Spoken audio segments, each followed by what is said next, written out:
দেশের বাইরে আমার কোনো ঠিকানা নেই, এটাই হলো আমার ঠিকানা।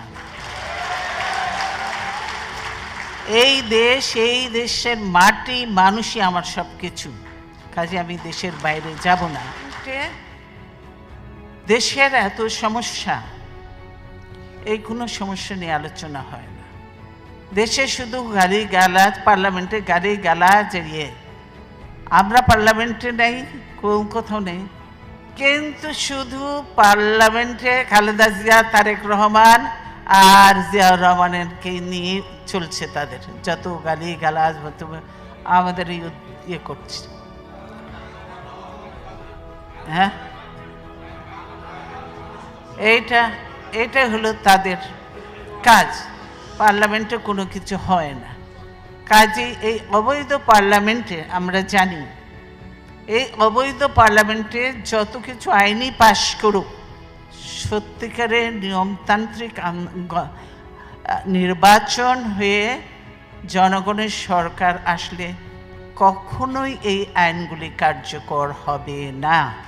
কারণ যে অবৈধ পার্লামেন্টের আইন এগুলি কার্যকর হতে পারে না।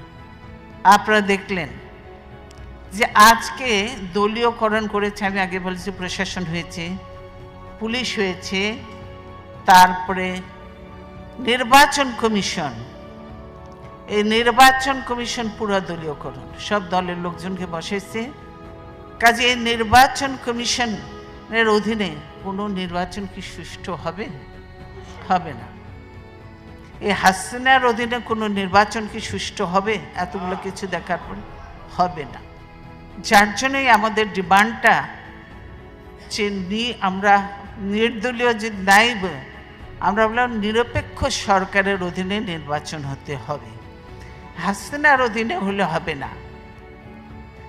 আর নির্বাচন কমিশনকে পুনর্গঠন করতেই হবে, কমপ্লিট পুনর্গঠন না করলে এই নির্বাচন করা, এই রকিবউদ্দিন আর হামিদুদ্দিন দিকে দিয়ে পার্লামেন্ট নির্বাচন করা সম্ভব নয়। সেজন্যই এগুলি প্রয়োজন। দেশ আজ গণতন্ত্রহীন অবস্থায়, যার জন্য দেশে এইসব ঘটনা ঘটছে, একের পর এক যে ঘটনা ঘটছে, এই গণতন্ত্রহীন অবস্থায় রয়েছে।